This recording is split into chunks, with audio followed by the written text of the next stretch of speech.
Hello दोस्तों, आज मैं आपको बनाकर दिखाऊंगा एक झटका मशीन। ये मार्केट में बहुत ही महंगी आ रही हैं, लेकिन आप बहुत ही आसानी से इस वीडियो को देखकर अपने घर पर इस मशीन को बना सकते हैं। इसकी फुल वायरिंग मैं आपको समझाऊंगा। इसमें मैं मेन पीसीबी, 8 केवी का ट्रांसफार्मर और एक 15 एमएफडी के कैपेसिटर के साथ बना रहा हूँ। ये एक सायरन पीसीबी है और ये एक चार्जिंग के लिए है। इसे सोलर पीसीबी भी कहते हैं। इसी में मैं अपनी मशीन के अंदर ही इनबिल्ट बैटरी भी लगा रहा हूँ और इसकी काफ़ी मैंने कटिंग और कुछ कंपोनेंट पहले ही फिक्स कर लिए हैं, लेकिन अभी ये फिक्स नहीं है। इन्हें मैं फिक्स करता हूँ, इसके बाद आपको कनेक्शन कौन से कहाँ होंगे ये सब समझाता हूँ। तो फटाफट मैं इन्हें सबको फिक्स कर लेता हूँ, इसके बाद मैं आपको समझाता हूँ कि कौन से कनेक्शन कहाँ पर किस प्रकार होंगे। बने रहिए दोस्तों मेरे साथ वीडियो पर। अगर आप नए हैं तो इस चैनल को सब्सक्राइब करें और वीडियो को लाइक करें। तो गाइस फाइनली मैंने सब कुछ अच्छी तरीके से फिक्स कर लिया है। अब मैं आपको जल्दी से इनके कनेक्शन बता देता हूँ। तो गाइस ये ट्रांसफार्मर के आउटपुट हैं जो हमें यहाँ पर कनेक्ट करने हैं। ये ब्लैक वाला ग्राउंड है जो हमारी फेंसिंग के ग्राउंड में कनेक्ट होगा, और जबकि ये रेड वाला फेंसिंग के किन्हीं भी तार में कनेक्ट कर सकते हैं।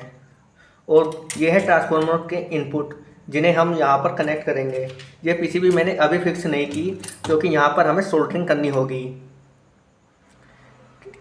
ट्रांसफार्मर में प्लस या माइनस या न्यूट्रल फेस नहीं होता, इसे किसी प्रकार से यूज कर सकते हैं। यहाँ पर हमारा कैपेसिटर लगेगा और यहाँ पर बैटरी के पॉजिटिव और नेगेटिव लगेंगे।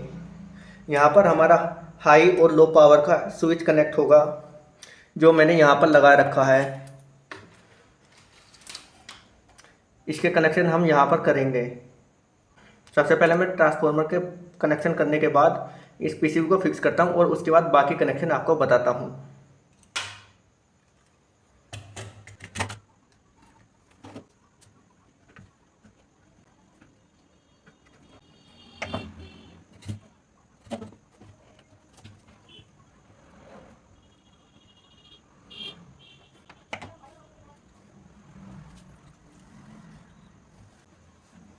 तो गाइस फाइनली मैंने ट्रांसफार्मर कनेक्शन यहाँ पर कर दिए हैं और अब हम यहाँ पर हाई और लो पावर के कनेक्शन करते हैं।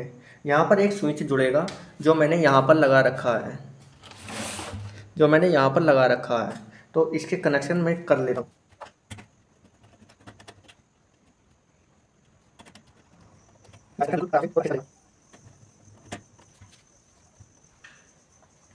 अब यहाँ पर हमारे कैपेसिटर के कनेक्शन होंगे। गाइस ये एक एसी का कैपेसिटर है, इसमें प्लस माइनस नहीं होते। इसे भी हम कोई से भी टर्मिनल, कोई से भी वायर को जोड़ सकते हैं। तो जल्दी से मैं इसे भी जोड़ देता हूँ।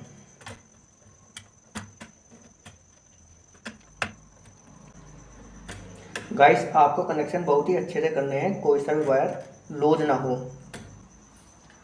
अब यहाँ पर हमारे बैटरी के प्लस माइनस जुड़ेंगे जो हमारी सोलर पीसी। दोस्तों यहाँ पर हमारी पल्स की एलईडी के कनेक्शन होंगे। यहाँ पर मैंने कनेक्टर के साथ एलईडी पहले ही कनेक्ट कर ली हैं। यहाँ पर हम अपनी एलईडी के कनेक्टर को यहाँ पर लगा देंगे।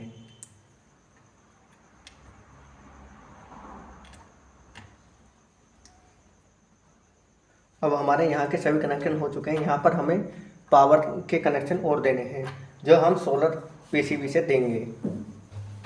तो चलिए अब सोलर पीसीबी के कनेक्शन कर लेते हैं।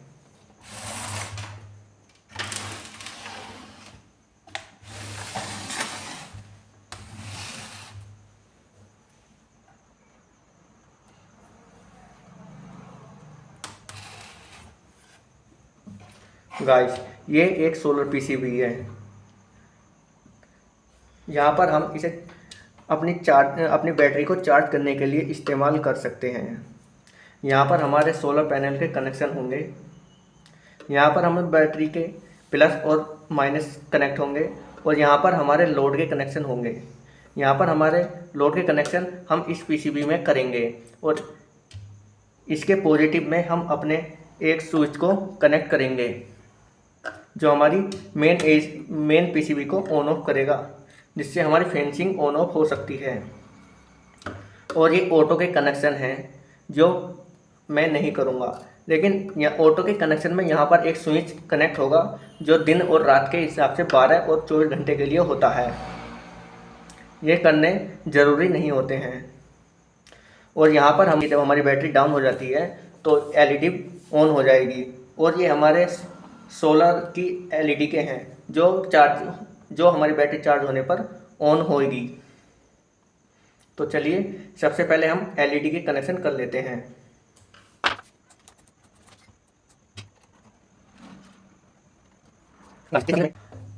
अब सोलर के लिए मैं यहाँ पर एक डीसी जैक का यूज़ कर रहा हूँ, जहाँ पर हम चार्जिंग के लिए यहाँ पर हम बैटरी को सोलर और डायरेक्ट बिजली से भी चार्ज कर सकते हैं। यहाँ पर डायरेक्ट से मतलब है 12 वोल्ट के एडाप्टर से हम अपनी बैटरी को चार्ज कर सकते हैं, और पैनल कनेक्ट करने पर भी हमारी बैटरी चार्ज हो जाएंगी।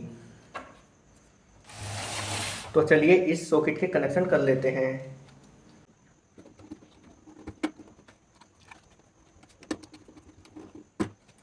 तो गाइस सोलर के कनेक्शन मैंने कर दिए हैं। अब हम बैटरी के कनेक्शन करते हैं, लेकिन उससे पहले मैं दोनों बैटरी के नेगेटिव को एक साथ और पॉजिटिव को एक साथ मिलाकर एक वायर कनेक्ट कर लेता हूँ। तो दोस्तों फाइनली मैंने बैटरी को आपस में जोड़ दिया है। अब इनके पॉजिटिव और नेगेटिव को कनेक्शन कर लेते हैं।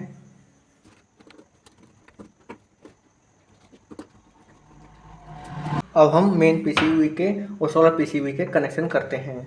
यहाँ एल पॉजिटिव को हमें एक लाल वायर के द्वारा एक स्विच कनेक्ट करना है। तो चलिए इसे कर लेते हैं।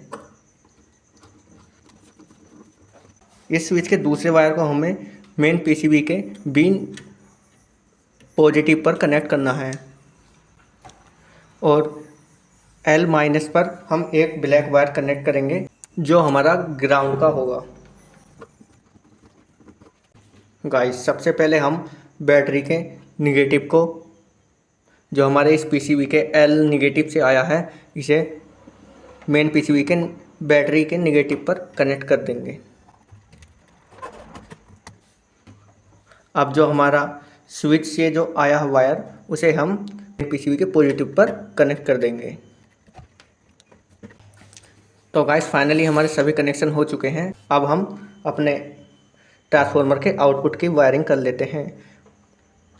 इन दोनों वायरों को हमें ब्लैक को ब्लैक कनेक्टर पर और रेड को रेड कनेक्टर पर लगाना है। तो चलिए मैं लगा लेता हूँ और उसके बाद आपको इसकी वर्किंग दिखाऊंगा।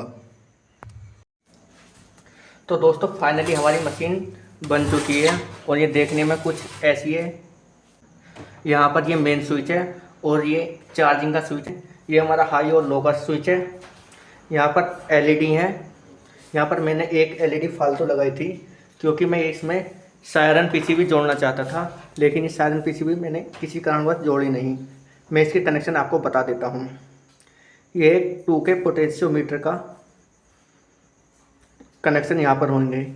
यहाँ पर हमारा सायरन कनेक्शन होंगे, और यहाँ पर सायरन किसी वजह से शॉर्ट हो जाता है तो ऑन ऑफ का स्विच है। ये यहाँ पर स्विच कनेक्ट होगा, और यहाँ पर हमारी सीटी कॉइल कनेक्ट होगी, जो हमारे ये सीटी कॉइल ट्रांसफार्मर के किसी भी आउटपुट के एक वायर में लगेगी। तो चलिए अब इसकी हम टेस्टिंग करके दिखाते हैं। यहाँ से हम मेन स्विच ऑन करेंगे।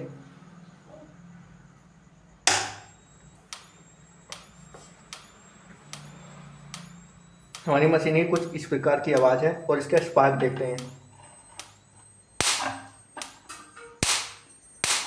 काफ़ी तगड़ा स्पार्क है। हम इसे स्पार्क को यहाँ से कम या ज़्यादा कर सकते हैं। तो दोस्तों अगर आपको इस मशीन से रिलेटिव कुछ भी पूछना हो तो आप कमेंट बॉक्स में पूछ सकते हैं। तो चलिए मिलते हैं अगले किसी और टॉपिक के साथ।